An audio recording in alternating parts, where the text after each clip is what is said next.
Usually when I say I've hit the jackpot at the thrift store, that means I found some amazing finds to flip. Except this time I found an item that is worth 30 times what I paid for it. But of course I found some great thrifting items that we're gonna flip today as well, and even a few items that are gonna make you scratch your head. If you're new here, welcome. My name is Shannon from TheDailyDIYer.com, and if you're not new and you're one of my devoted DIYers, thank you for hitting that subscribe button. Also, make sure to hit that bell and select all if you haven't yet, so you'll get notified of every brand new video that I launch here on the Daily DIYer YouTube channel.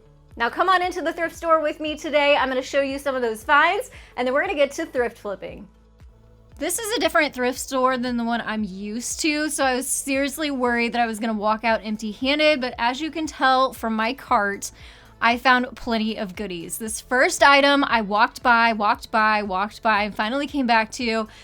Tried to figure out what in the world it was. I'm guessing a toilet paper holder. If you think it's something else, let me know down in the comments below, but it was only $4.67. Made of wood, and I know I can handle a wood project, and I was excited because you guys have been asking me for more wood projects, so here you go. We're gonna destroy this thing and build it back together, so whether it's a toilet paper holder or not, it's not going to be anymore. I'm actually gonna turn this into a planter. So I had the whole plan in mind of how I wanted to do this, and first things first, I need to take this heart thing off of the front, set it aside, not gonna be using that. I did plan on using the bottom and the other three sides though, so the whole thing had to come apart. And whoever built this before me, before I had it, did a great job. Tons of nails in this thing that we're gonna have to take out. But I want to mention that you don't have to find something like this at the thrift store to make the project that I'm showing you now. These are all made out of 1x6s that you can get from the hardware store. I will make sure to put a link down in the description box to my blog, or you can go over to TheDailyDIYer.com and I will put all of the measurements over there. That'll make it easier for you to follow so you can recreate this without having this piece that I have here. But basically I cut 3 pieces of this box down to 6.5 inches long, and like I said, they are 1x6 pieces. So this is what I had going on: 3 smaller pieces, 1 long piece, and then that bottom piece, which I actually end up not using, so it just didn't end up working out, but I had a plan to fix that in the end. Nonetheless, I had all my pieces, took some 80 grit sandpaper, did my best to get as much of the original wood stain off so I could go back and stain this myself later on. And now it's time for assembly. I'm using a brad nailer and 1 1/4 inch brad nails to nail this together. So we have 1 front piece, and then we're gonna have 2 side pieces here. And that is going to be the planter area of our little planter box. So of course we need a back to our planter box, right? Well, that's where this longer piece is gonna come into play. So this slides right in between the 2 side pieces, and again, using 1 1/4 inch brad nails to attach the back along the sides, both sides there. And then of course, we have a beautiful planter box finally starting to take shape, but we need a bottom. So I was going to use the original bottom to this toilet paper holder, but it was warped. Obviously had probably been in a bathroom is what I'm guessing, and it was warped and it just didn't sit straight. So I had enough scrap from my 1x6s to just cut one down that fit the bottom perfectly. So again, using some brad nails to attach that along the edges. So here's what it looks like, completely built all together. This is a great beginner project, and we are gonna now stain it. So this is where you get creative. Paint it if you want, stain it if you want. I'm using Early American by Minwax wood stain, which is kind of a medium shade of wood stain, and I like to use flour sack towels just cut down, and then I rub the stain into the wood going along with the grain. So this does need to sit overnight, a good 24 hours. We're not done with this project yet. We're gonna personalize this. So I found a cute file. I will link the free file down in the description box below, so you can head over to my blog and download it for free if you want to recreate this or use this design for however else you want to. It'll be an SVG, so you can cut it out with a vinyl machine, which is what I did here. I'm using some matte white vinyl, weeding that out, and then just using some transfer tape to put it onto the front of the box. And look at our box. Is it not beautiful? Obviously, this is the next day, finally able to put this all together, make it come to life, and it's little personalizations like this vinyl that really does it. So get creative here too. You can add a monogram, your last name, your house numbers, whatever saying you want. You just want to make sure you put it up farther than the box at the bottom, because obviously we're going to put plants in there and you don't want it covering up your design. It is so satisfying to pull that transfer tape off and see your design on your wood. I love the nice contrast between the light vinyl and the dark wood. Now we are going to put real plants in this, so one more thing we need to do is drill some holes in the bottom of our planter using a 1/4 inch drill bit for this, nothing too big. I did 5 holes here, and as you can see, now we have nice drainage in the bottom of this. I put some rocks down there before I put my soil on top, and then added my beautiful spring flowers. Now, if you are going to be using these for real live flowers, then I would highly suggest sealing this with either a matte spray, clear spray, or a brush-on polyacrylic to protect it. So let's go back and look at the original that I purchased for under $5 at the Goodwill, transformed now into this beautiful custom planter box. It's going to be so beautiful on our front porch.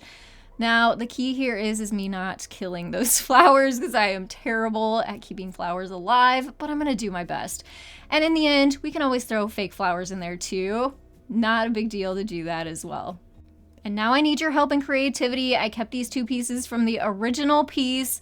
What in the world should I do with these? I have no idea right now. So you guys let me know your ideas down in the comments below. And this is that item, this big treasure that we found in the thrift store that is worth 30 times more than what we paid for it.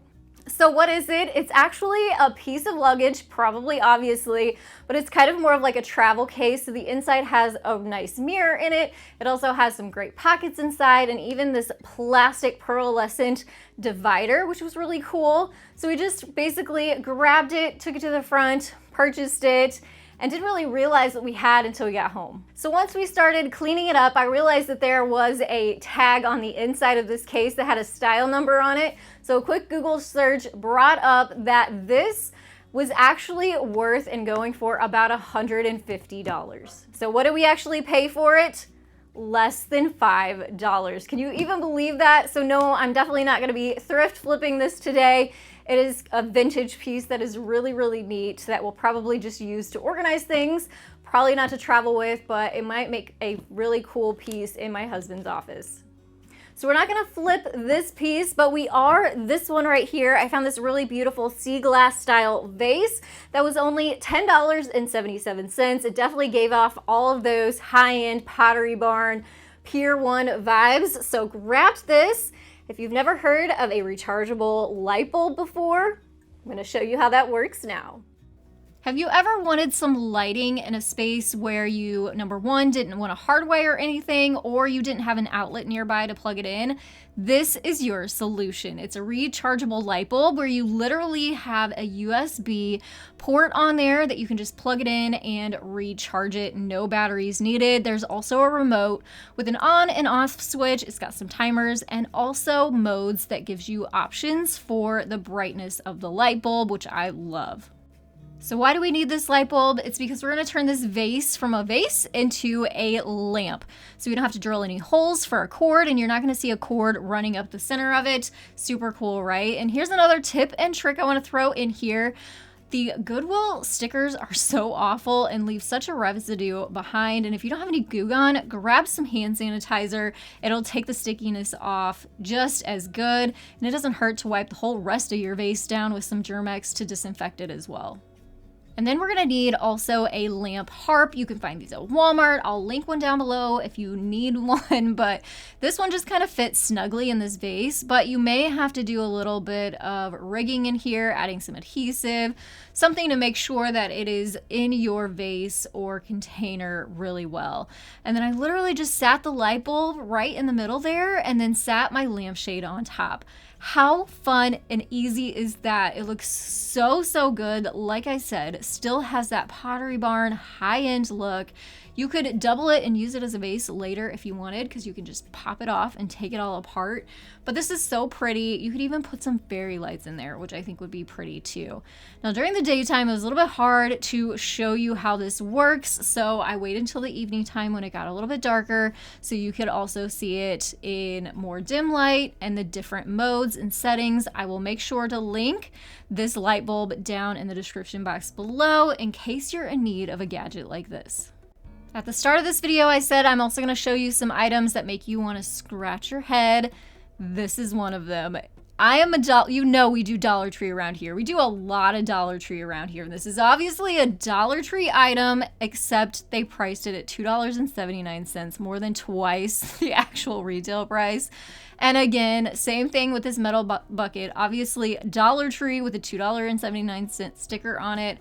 Crazy, just funny, had to share that. And then also a few items that I didn't purchase that I thought were pretty cool. This basket with a nice granite center. This one I walked away, and as soon as I walked away, someone snatched it up behind me. Wish I would have grabbed that. And then I want to say I also purchased this item, milk bottle with some corks in it. Make sure to subscribe, come back. I'm going to share this one in my next thrift flip video, and you don't want to miss that. But we are going to thrift these canisters right now, a set of 3. They were all separately priced, but they were really great metal, heavy metal quality, and came to less than $15 for the set of 3. If you didn't know, there are so many things you can do with canisters. I have 4 ideas for you here, but first we are going to disinfect. This is my favorite thing to disinfect my thrift finds with. Microban, I will link it down in the description box below. You can find it at the department stores too. Inside, outside, lids and all, everything needs disinfected. This first idea is actually using them in the bathroom. So this is a perfect size to add a couple rolls of toilet paper into to keep those handy, but it still looks nice. Now the lid didn't fit on, but no big deal. I still think it looks nice. Even one popped out of the top there, then nobody has to go hunting through drawers or cabinets to find it. I love it when you have ideas and they actually work, and this one I'm so proud of and excited. This one I am going to turn into a little watering can. So we need a handle. These are my favorite. You can get them for about $1 at the hardware store. I'll try to find them and link them down below too. They are just really, I don't know, just rustic and pretty, and we're gonna mark the holes on this so we can drill these out because we want this handle to be sturdy. It's gonna hold a lot of water. So I'm using a drill bit the same size as the hole in the handle, and then you can see here we are getting rolling with this project. There's the holes. Next we need to make a spout. So my can, of course, is metal. So I have a little seam, and that's where I'm working from. So I use some pliers and a hammer, and I'm just working that metal into a point. So that will be the spout of this watering can. So be careful, you don't want to get your hands. This is kind of a slowed down version so you can see that point starting to form. You want to kind of work your way to the front, leave the back curved, and then taper your way to the front so you have this shape. Now we can add our handle. So these are screws. I also have a nut and a washer on there to make sure everything stays tight, especially since there's going to be water in there. It's probably going to stay outside. We want to make sure these are on there really secure. I know, it is looking so good, right? I was so excited about this. This actually worked. And don't worry, if you don't have one of these canisters, you can't find one, use like a coffee can or pull a can out of your recycling and use something that you might already have on hand that might be able to work, but always hunt thrift stores for the best deals. And you can see it just works so good, looks cute. I don't know. I was just super excited about this project. Definitely came together.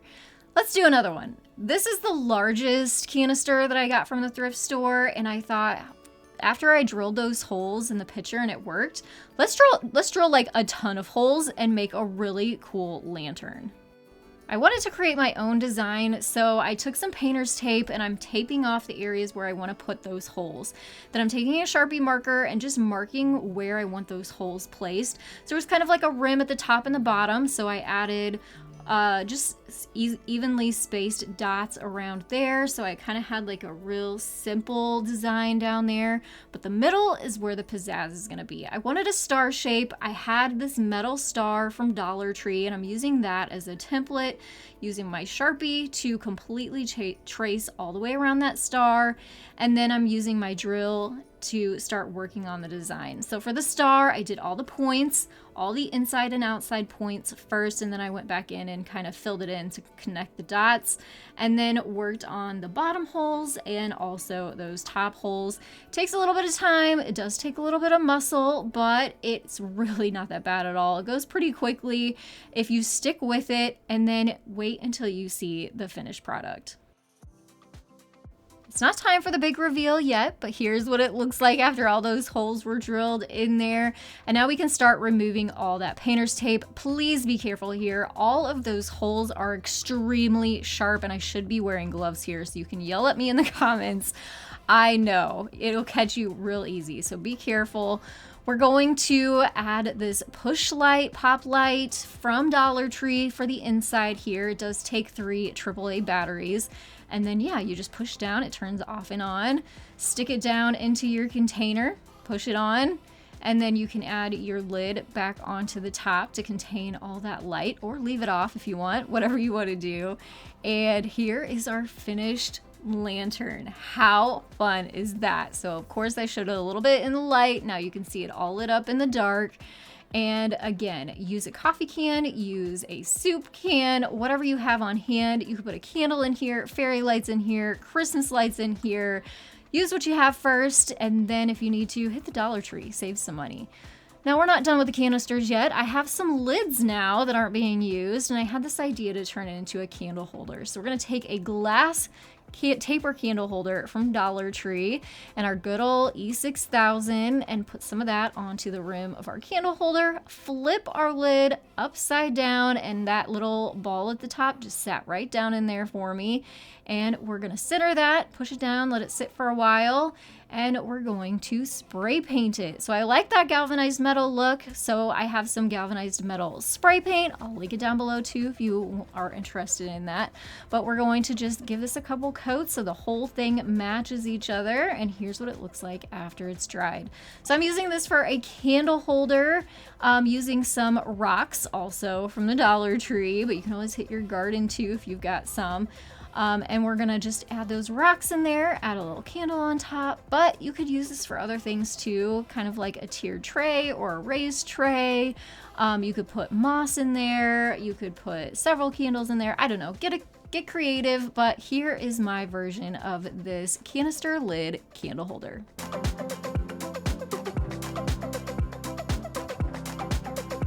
I love the olive tree vibe. I have some in my living room, some in my kitchen. I just love it. And this was at a great price point, $2.79. So it just really needed a nicer container. I already had this one. It's from IKEA. Very, very affordable.